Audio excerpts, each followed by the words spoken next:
Bonjour à tous, c'est Atak Mianski. Je suis spécialiste NLP, Natural Language Processing chez Occident Solutions, et j'effectue des travaux de recherche là-dessus, notamment appliqués à l'arabe et à l'intelligence.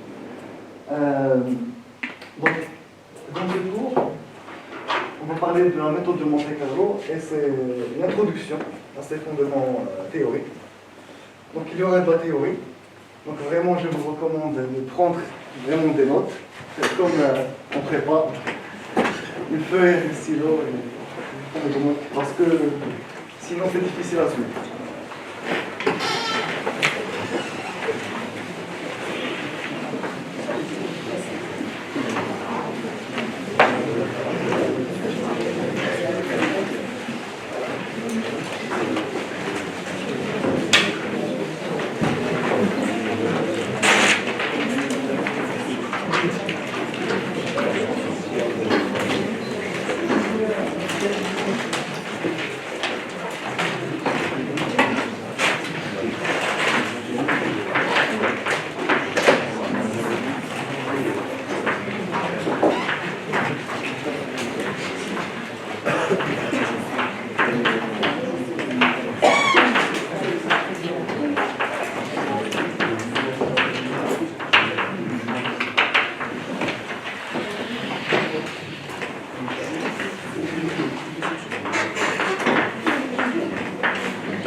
Tout d'abord, la méthode de Monte Carlo, qu'est-ce que c'est?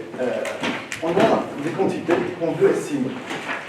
Et des quantités, ça peut être des prix d'options financières, ça peut être le coût à investir pour rentrer dans un projet. Par exemple, j'ai un projet, et le projet il va me générer des flux futurs, des flux financiers futurs. Et en fonction de ces flux futurs, je vais estimer le coût d'entrée optimal dans ce projet-là. Et il y a aussi d'autres applications, par exemple des calculs d'intégrale, des calculs de surface. Voilà, donc en fait, Monte Carlo, ça permet d'estimer des quantités. Donc on a une quantité à estimer.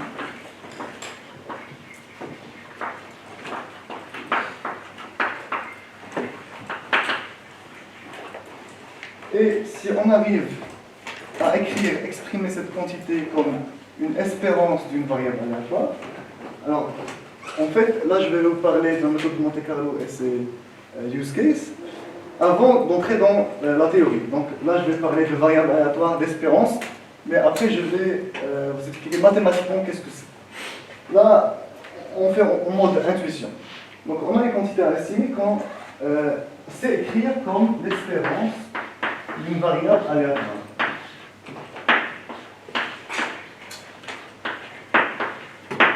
Voilà.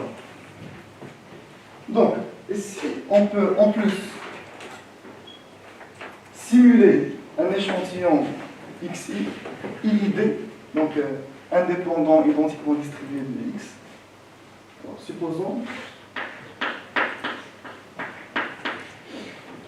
on peut simuler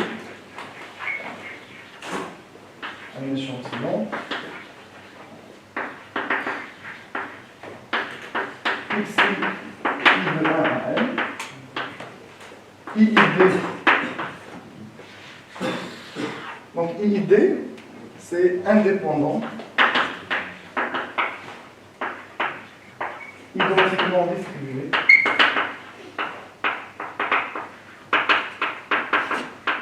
Alors, c'est quoi indépendant? C'est-à-dire que x1, x2, jusqu'à xn sont indépendants dans leur ensemble. Des variables indépendantes. Par exemple, la température au Maroc par rapport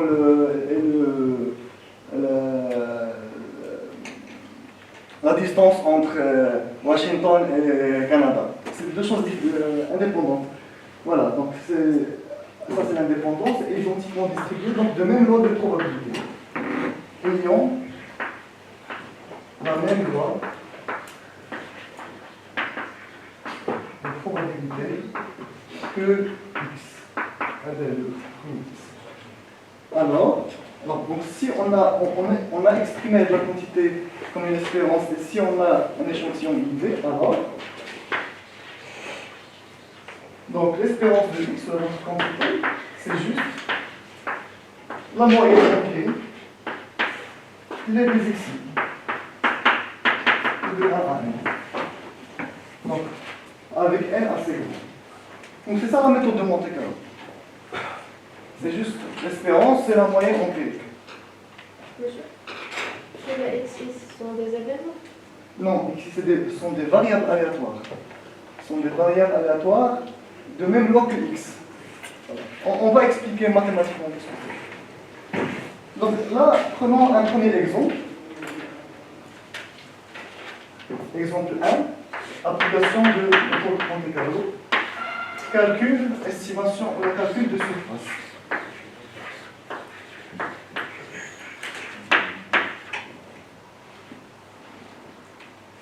Si je vais trop vite, dites-moi. Donc imaginons on a une surface comme ça. Je veux calculer cette surface. Alors la méthode de Monte-Carlo nous fournit une petite méthode très intuitive pour calculer de telles surfaces. Donc ce qu'on va faire, la surface, on va la mettre dans un carré. La surface, on l'appelle S. Et on veut estimer l'aire de S.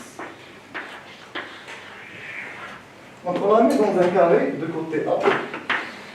Donc A, on peut le mesurer. Donc A, on le connaît. Et le carré, on l'appelle SA. L'aire de SA, bien sûr, c'est A carré.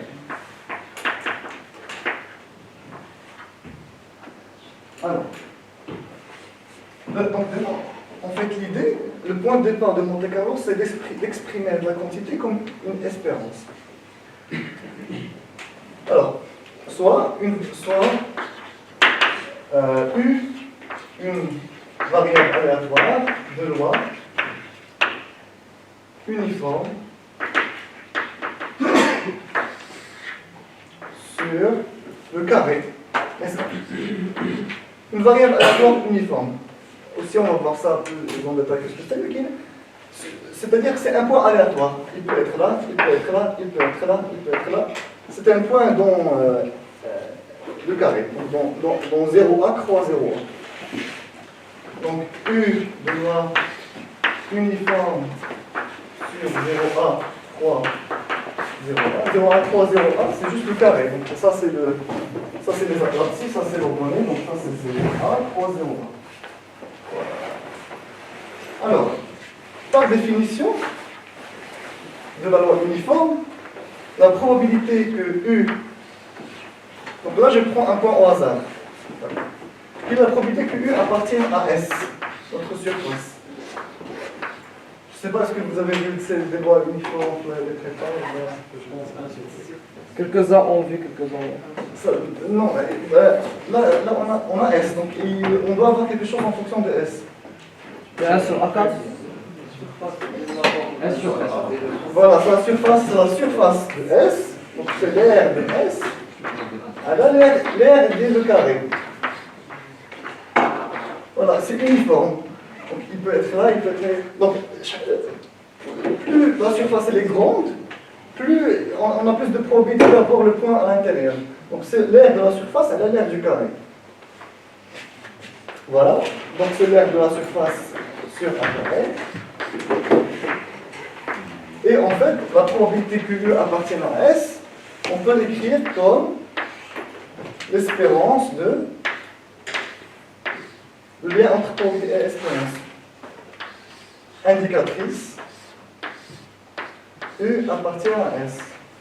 Alors, c'est quoi l'indicatrice? Indicatrice, je pense que je dois réécrire maintenant parce que...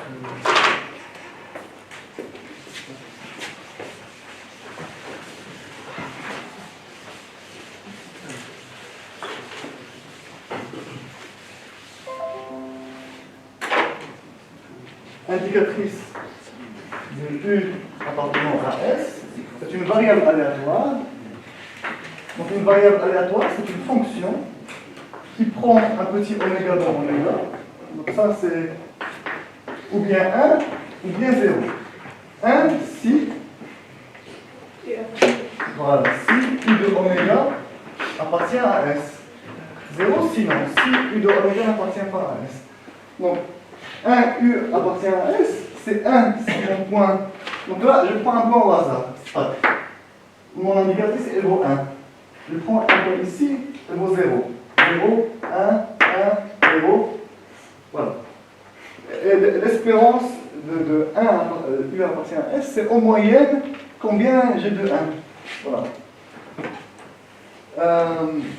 Donc, l'espérance indicatrice U appartient à S, c'est l'aire de la surface sur A carré. Voilà. Et comment estimer l'espérance? C'est avec Monte Carlo. Donc on prend un échantillon, soit UI, I de 1 à N, un échantillon UID de même ordre que U, donc uniforme à l'aire de carré. Donc, alors, 1 sur N, somme des indicatrices UI appartient à S, I de 1 à N, c'est égal à peu près à l'aire de S sur A carré. Et en fait, voilà. Et en fait, ça, c'est assez intuitif parce que qu'est-ce que c'est que le nombre à gauche? Voilà. Somme des 1 UI appartenant à S I de 1 à N sur N. Qu'est-ce que ça représente?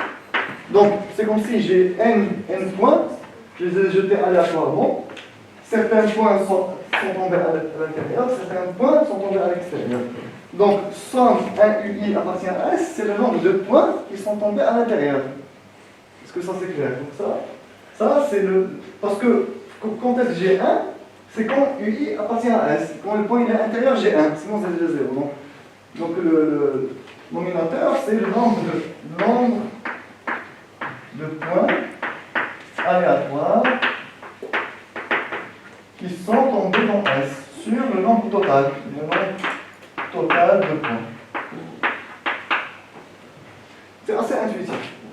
Donc pour estimer une surface, je mets cette surface dans un carré, je jette des points, je calcule le nombre de surfaces, la proportion des points à l'intérieur de la surface, c'est ça le ratio.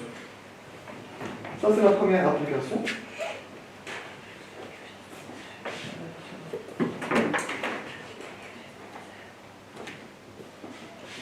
Donc si vous avez des questions. Monsieur Bhala, comme si on a divisé cette carré en petits carrés, on a calculé le nombre de carrés qui sont contenus dans cette surface. En fait, c'est pas vraiment des carrés. On a pris des points aléatoires. On a pris, par exemple, n égale 10. 1, 2, 3, 4, 5, 6, 7, 8, 9, 10. Donc, bon, c'est le n le n doit être grand. Là, on a pris que 10. Dans ce cas-là, combien de points à l'intérieur? 3. Et combien de points total? C'est 10. Donc 3 sur 10, c'est mon estimation. Dans ce cas-là, 3 sur 10, c'est mon estimation de l'aire de S sur A carré. Donc l'aire de S va être estimée par A carré fois 5. Donc, c'est des points, c'est pas des carrés.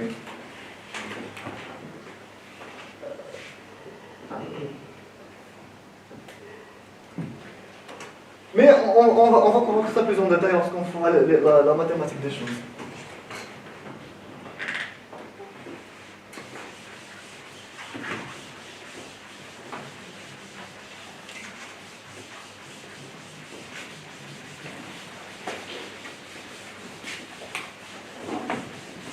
Exemple 2, c'est la value at risk, l'estimation de la value at risk.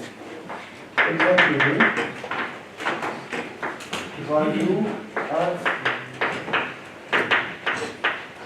C'est une notion très utilisée en finance, surtout après la crise. La value at risk, c'est quoi? Donc je détiens un bien, un actif. Je détiens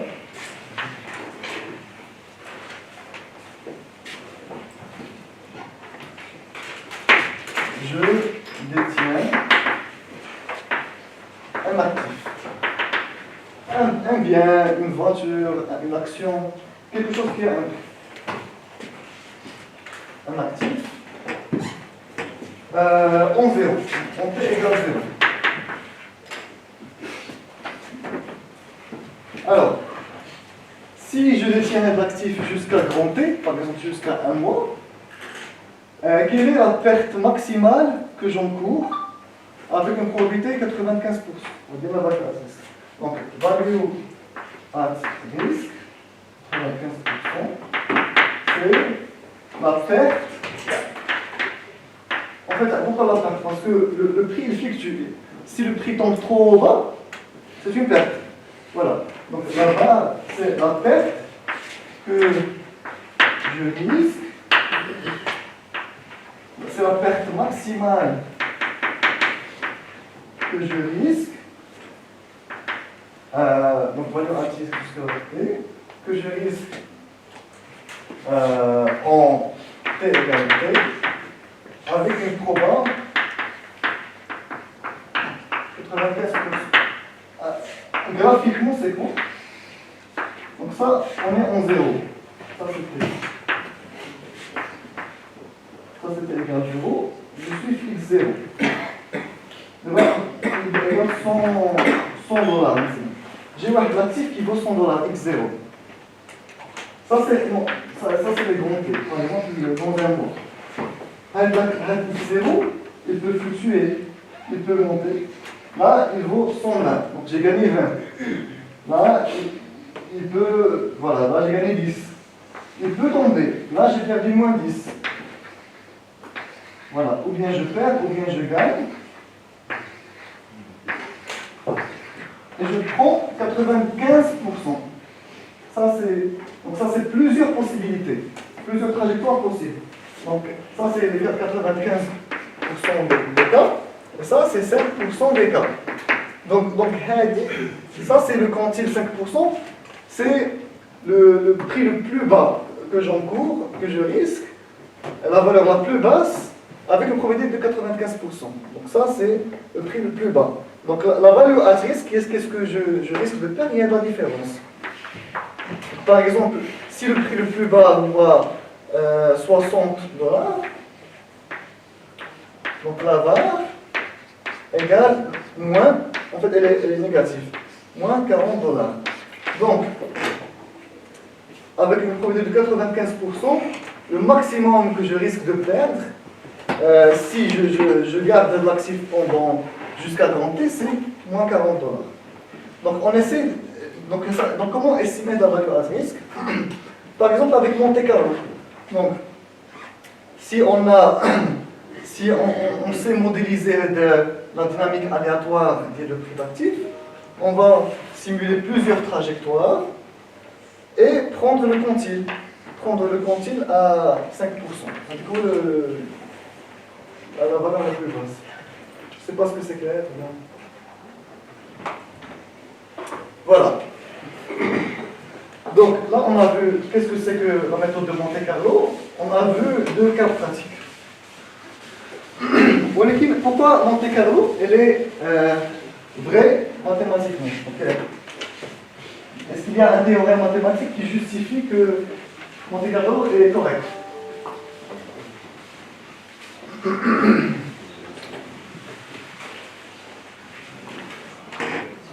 Vous avez déjà vu peut-être un théorème? La loi forte des grands nombres. Voilà. Loi des grands nombres.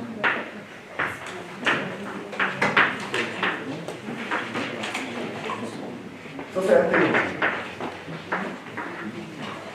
Donc, voilà. Xn et xi, donc soit xi de 1 à n, un échantillon iid de même noir, voilà, un échantillon iid, tel que, donc, l'espérance de x1 est définie, c'est-à-dire intégrable. J'ai écrit x1, en fait je peux écrire x1 ou x2, x3, c'est la même chose, parce que ils ont la même loi. S'ils ont la même loi, ils ont la même espérance. Donc le moment d'ordre 1 il est fini. Alors, 1 sur n somme des xi de 1 à n converge presque sûrement vers e de x1. Tout ça, on va le voir mathématiquement, qu'est-ce que ça veut dire. C'est juste l'intuition, le pourquoi de la chose. Voilà, donc, le théorème, et d'ailleurs on va le démontrer ensemble, c'est la garantie pour que Monte Carlo marche.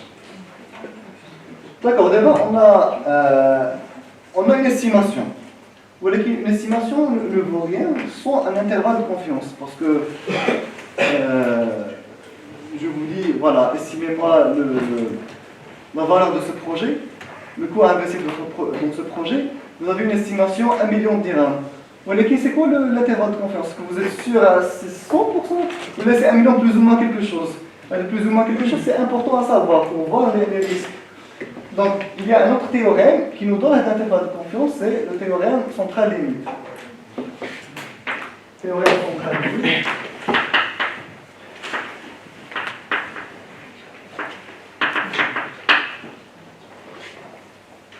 Si on a xi divisé, on fait un échantillon de mesure, et de carré intégral.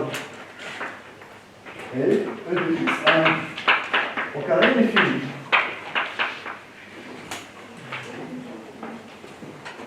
Alors, racine de n.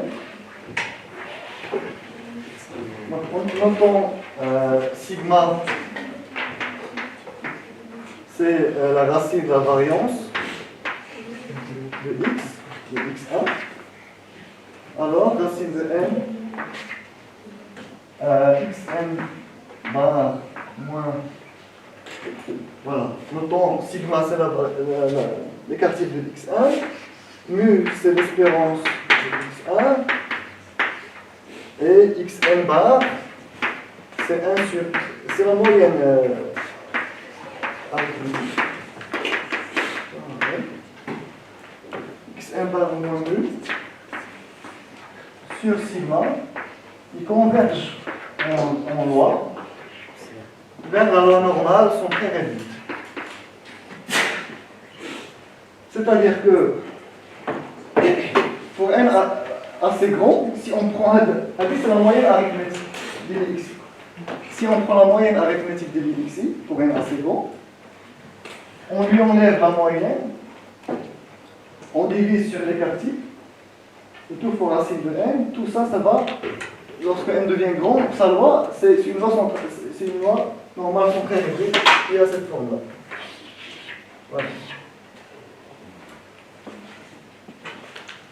Alors, pourquoi le théorème nous donne ce qu'on veut? Est-ce que c'est clair d'avancer?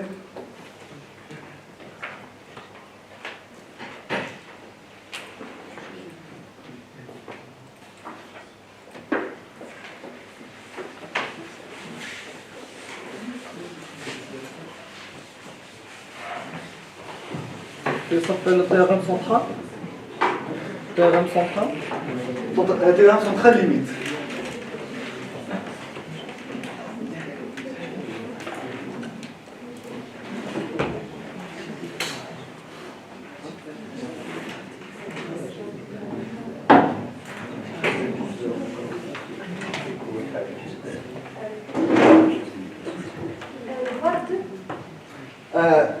Var de x1. Racine de var de x1